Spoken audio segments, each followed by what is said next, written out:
नमस्कार दोस्तों, मैं हूं वंदना भारती और आप देख रहे हैं कमोडिटी इनसाइट्स विद वंदना भारती। अगर 2025 या 26 ले लें, इसमें अगर देखा जाए कि चाहे वो इक्विटी हो, चाहे वो कोई भी तबका हो, सबकी चहेती एक कमोडिटी थी, वो थी चांदी। हम लोगों ने सिर्फ $30 से $120 आता हुआ देखा। यहाँ पे लगभग 4 गुना रिटर्न जो था वो हम लोगों ने देखा। अपने बाजार में भी हम लोगों ने 80,000 से चांदी को 4,20,000 होते हुए देखा, जो सबकी चहेती थी। उसके बारे में अब कहा जाता है कि जब चांदी गिरती है तो सबसे बड़ा धोखा होता है और वहां पे जो निवेश है वो आपका सालों तक ट्रैप हो जाता है। तो इस समय में जो सबसे बड़ा क्राइसिस सिचुएशन है और जिन लोगों ने 4 लाख पे चांदी को खरीदा है या 3.5 लाख पे खरीदा है, उन्होंने बहुत बड़े पैसे लगाए हैं, चाहे वो फिजिकल हो या डेरिवेटिव मार्केट हो या ईटीएफ हो। कंसर्न यहाँ पे यह है कि क्या चांदी फिर कभी उस भाव पे लौटेगी, या फिर ऐसा तो नहीं है कि 1980 के बाद हम लोगों ने इसे लगातार 12-15 साल तक का एक मतलब कि रेंज में अटकता हुआ देखा था, वैसे यहाँ पे ट्रैप होगी, या 2011 के बाद हम लोगों ने जो स्लम्प आता हुआ देखा था उस तरीके से अब ये दायरे की कमोडिटी हो गई है, या फिर इसमें हमें एक बार निकलने का मौका मिलेगा। तो यानी कि ये वीडियो लॉन्ग टर्म निवेशक के लिए भी है और ये वीडियो उन लोगों के लिए है जिन लोगों की चांदी बड़े ऊंचे पोजीशन पे फंसी हुई है, या ये वीडियो उन लोगों के लिए भी हो सकती है जो बिल्कुल लोअर लेवल पे निवेश करना चाहते हैं और किस तरीके से किस लेवल पे करना चाहते हैं वो उन्हें जानना है। तो वीडियो मैं ज्यादा लंबा नहीं करूंगी, लेकिन कुछ जरूरी यहाँ पे आपके मतलब की इंफॉर्मेशन है, इसलिए ये वीडियो को अंत तक जरूर देखिएगा, क्योंकि जहां आप लाखों लाख अपने निवेश किए हुए हैं वहां पे 10 से 15 मिनट आपको जरूर देना चाहिए कि क्यों इस बार चांदी जो है, चांदी का फॉल जो है वो क्यों लिमिटेड रहना चाहिए, और क्यों यहाँ पे हल्के मतलब ब्रीफ के फॉल के बाद एक बार रिकवरी आनी चाहिए। तो ये वीडियो आपके लिए है और ध्यान से इसे देखिएगा, समझिएगा, और अपने निवेश के साथ आपको थोड़ा सा यहाँ पे संयम रखना पड़ेगा।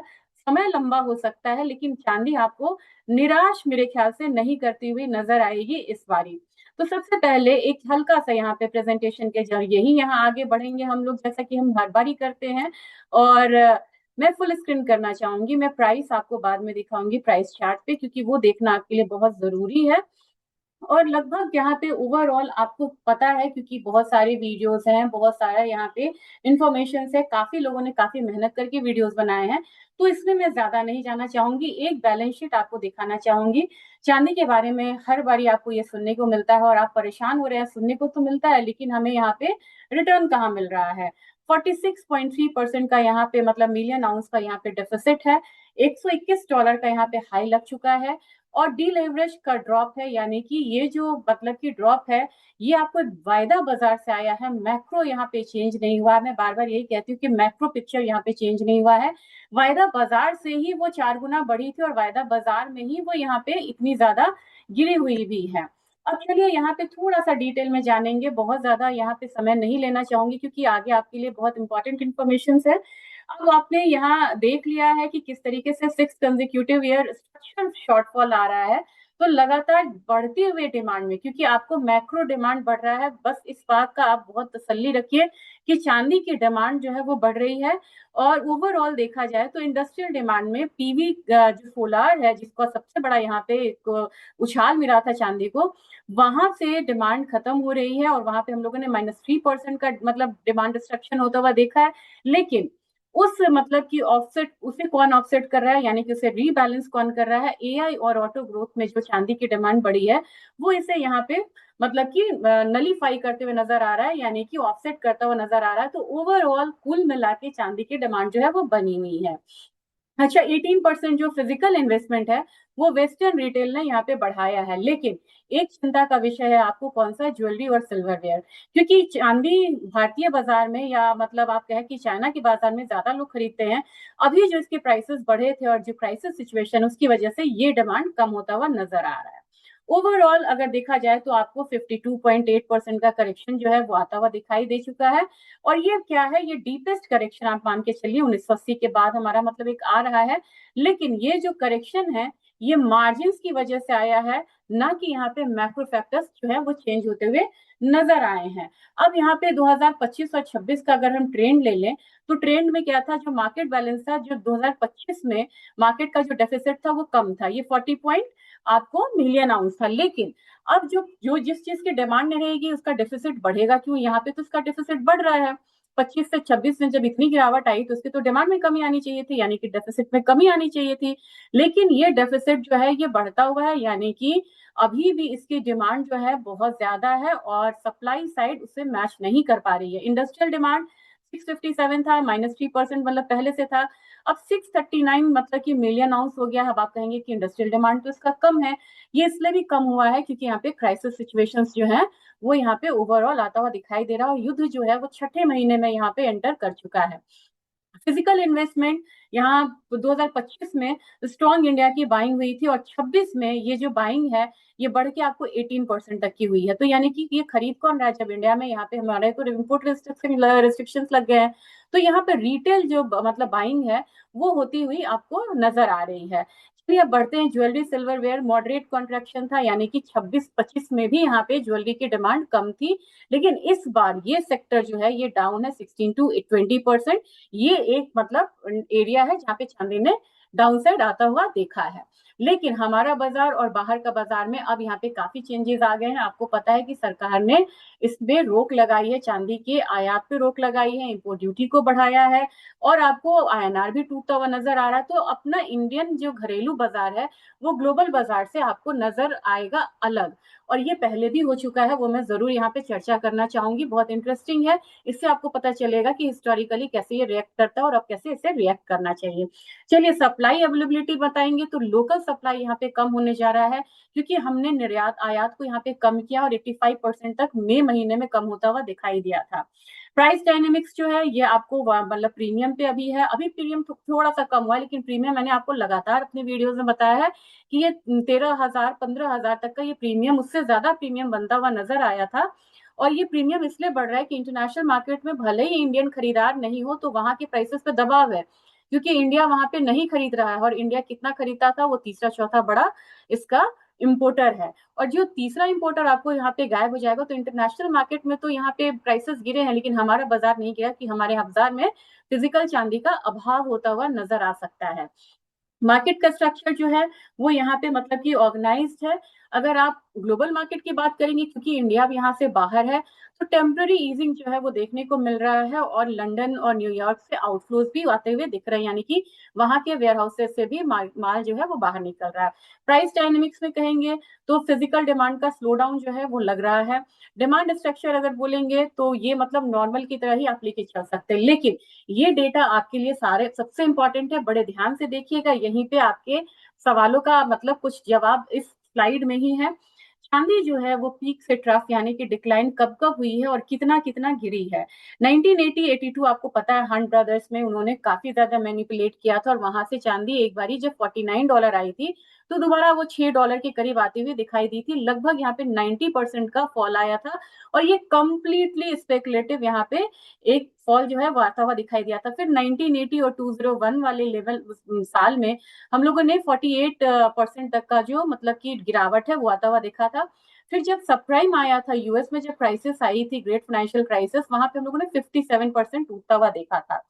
2011-12 में हम लोगों ने 72% चांदी को टूटता हुआ देखा था। यही हमारा इस बार केस स्टडी होगा क्योंकि सबसे नजदीक हम लोगों ने ये फॉल आता हुआ देखा है। और कोविड में क्यों नहीं कंसिडर कर रही हूँ, क्योंकि कोविड में लगभग सारे ही फाइनेंशियल मार्केट की एक स्थिति थी। कोविड में वो बंद हुए और फिर जैसे ही कोविड थोड़ा सा खुला, सारी चाहे वो इक्विटी हो, कमोडिटी हो, हर जगह हम लोगों ने वी शेप रिकवरी आता हुआ देखा था कोविड के समय में। तो यहाँ पे वी शेप रिकवरी थी।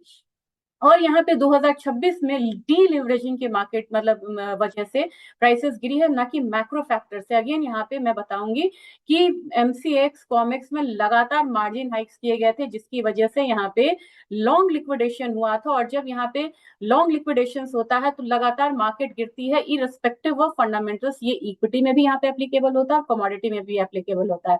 तो चलिए 1982 में जब यहाँ पे हंट ब्रदर्स ने यहाँ पे स्पेकुलेटिव ट्रेड्स लिए थे तो एक 31 ईयर्स का समय लगा था चांदी को रिकवर होने में। कॉमेक्स ने यहाँ पे मार्जिन में चेंजेस करे थे। जब 2008 में अपना सबप्राइम क्राइसिस आया था, ग्रेट फाइनेंशियल क्राइसिस के समय में 2 साल का समय लगा था। ये मैं ऑन चार्ट भी आपको दिखा दूंगी, 2 साल का समय लगा था चांदी को फिर से दोबारा ऊपर की तरफ आने में, और यहाँ पे फोर्स लिक्विडेशन था, यानी कि यहाँ पे भी मार्जिन जो हाइक थी वो हुआ था। लेकिन जब 2011-15 में जब हमारी मतलब की चांदी मतलब की गिरी थी, तो उसको उठने में यहाँ पे समय लगा था, और यहाँ पे 5 बार सीएमई ने मार्जिन हाइक्स किए थे, और स्ट्रॉन्ग यूएसटी जो था वो आया था। क्यों आया था?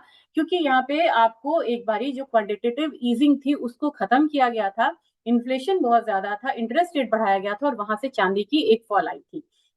कोविड में जब यहाँ पे कोई और चीजें नहीं थी, तो तुरंत ये 5 महीने में अपने उछले स्तर पे आ गया, जबकि ये आपको ऑनगोइंग साइकिल जो है वो दिखाई दे रही है। लेकिन क्या इस गिरावट में, ये तो मैंने आपसे कॉमिक्स की बात करी, क्या इस गिरावट में भारतीय बाजार ने सेम रिएक्शन दिया था? ये स्लाइड आपको ये बताएगा कि भारतीय बाजार ने यहाँ पे सेम रिएक्शन नहीं दिया था। अब हम बात करेंगे 1982 को, एक कहानी की तरह सुन लीजिए। 90% गिरा था यहाँ पे आपको चांदी बाहर के बाजार में, हमारे यहाँ सिर्फ 24%। यानी कि इतना बड़ा डिफरेंस क्यों था? क्योंकि इस समय इंडिया भी क्राइसिस सिचुएशन से था, क्रूड के प्राइसेस बहुत ऊपर की तरफ बढ़े हुए थे, तो इंडिया ने यहाँ पे इंपोर्ट को बैन कर दिया था। हमारे यहाँ चांदी की स्कैसिटी वाली मतलब सिचुएशन बनी थी, लेकिन इसके साथ साथ इंडिया ने एक्सपोर्ट को भी बैन करा था। अब एक्सपोर्ट को बैन क्यों करा था जब इंपोर्ट बैन करना था? इन्हें तो यहाँ पे डॉलर मिलता, क्योंकि ये हमेशा से इंडिया के लिए बहुत अच्छा एक स्ट्रैटेजिक रिजर्व की तरह रहा है। चांदी हमारे घर घर की रिक्वायरमेंट ये रही है, और जब यहाँ पे हंट ब्रदर्स ने प्राइसेस ऊपर की तरफ किए थे, तो बाहर के खरीदार इंडिया की तरफ आए थे, और वो यहाँ पे प्राइसेस मतलब चांदी को ले रहे थे। तो गवर्नमेंट ने इसे सेफ गार्ड करा था 2008 में। अब यहाँ पे दूसरा क्या रीजन था कि चांदी यहाँ पे इतनी नहीं गिरी? क्योंकि 20% वहां पे रुपया डिप्रिशिएट हुआ था। 2008 में यहाँ पे 58% चांदी गिरी, हमारे यहाँ सिर्फ 36% गिरी। अगेन यहाँ पे रुपया जो है ये कुशन करता हुआ नजर आया, यानी कि रुपया यहाँ गिरा तो अपनी जो चांदी थी वो उतना फॉल नहीं आया, और सिर्फ हमारा 36% फॉल आया। तो कभी भी जब आप चार्ट देखते हैं ना, वो देख के ये मत सोचा करिए कि हमारी चांदी भी इतनी गिरी थी। हमारी चांदी कभी इतनी नहीं गिरी थी जितना कि विदेशी बाजार में गिरती है। तो अब यहाँ पे क्या था, FII आउटफ्लो था, INR डिप्रिशिएट हुआ था, और यहाँ पे MCX का लॉस जो था वो कुशन हुआ था। 2011-15 सबसे बड़ा फॉल आया था रिसेंटली, जिसमें हम 72% का फॉल देखे थे। लेकिन अगेन हमारी चांदी सिर्फ यहाँ पे 55% गिरी थी। अगेन यहाँ पे रुपया का गिरना किसी भी इकोनॉमी के लिए अच्छा नहीं होता, बट यस हमारे यहाँ हम इसे इन्फ्लेशन अगेंस्ट हेज क्यों कहते हैं गोल्ड सिल्वर को?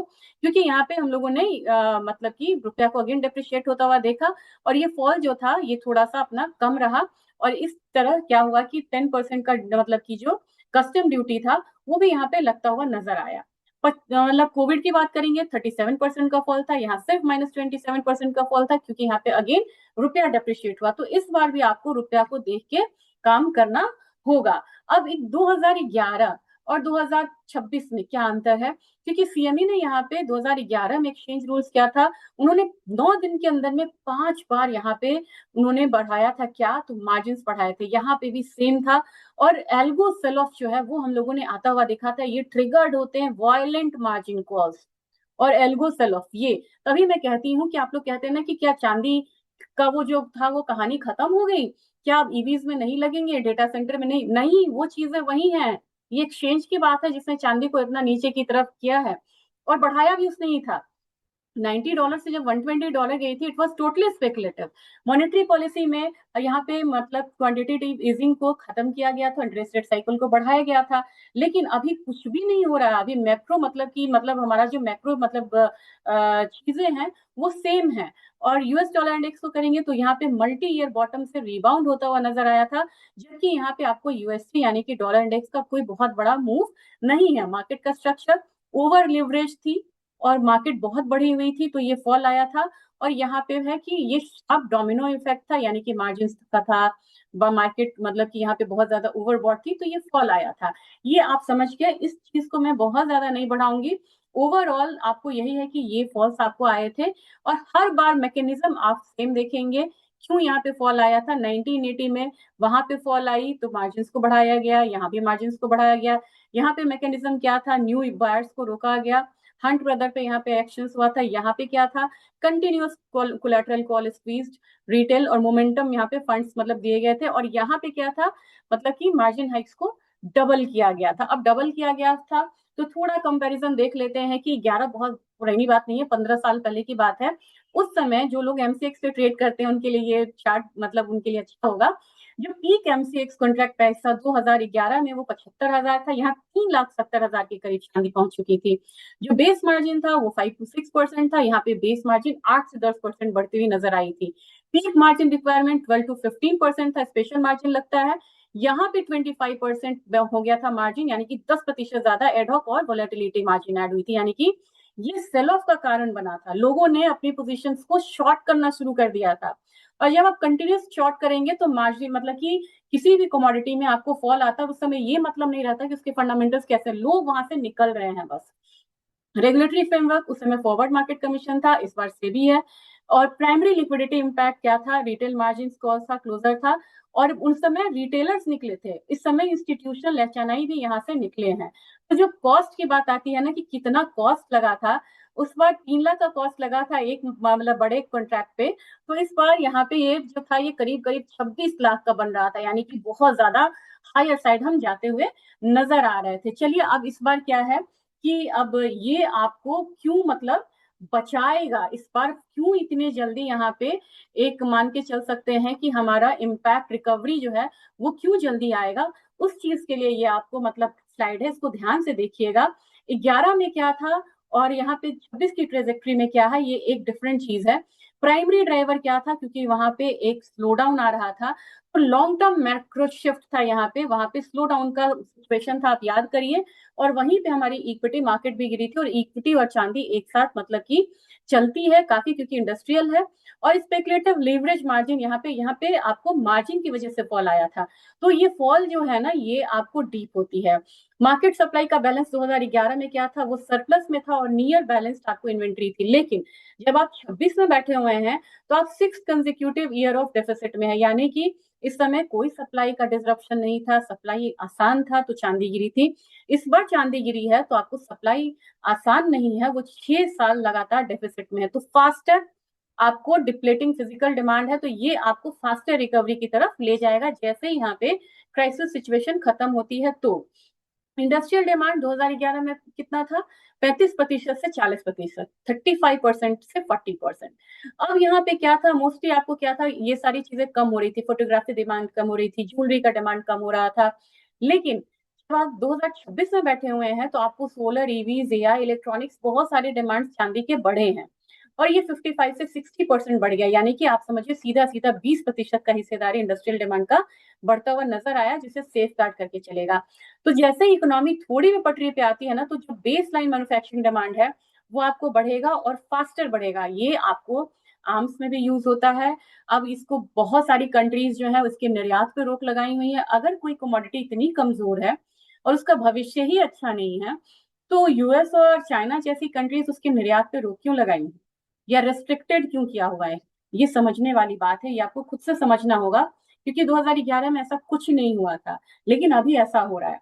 गोल्ड सिल्वर रेशियो उस समय 80-90 तक चला गया था, लेकिन गोल्ड सिल्वर रेशियो अभी भी आपको जो रेंज है वो 65-70 है, यानी कि चांदी ने अपनी पकड़ जो है वो गोल्ड पे बनाई रखी हुई है। जबकि सप्लाई इलास्टिसिटी की बात करेंगे, उस समय इन्वेंट्रीज जो थी वो हायर स्टॉक पाइल्स था, यानी कि एक्सचेंजेस में इन्वेंट्रीज बहुत ज्यादा थी, फ्लेक्सिबल माइंड एक्सपेंशन था। लेकिन इस बार क्या है कि आपको बाई प्रोडक्ट तो है, वो आप जानते हैं कि 70% चांदी जो है वो कॉपर, बॉक्साइट और अन्य जो मतलब मेटल्स का उत्पादन होता है उसके थ्रू आती है।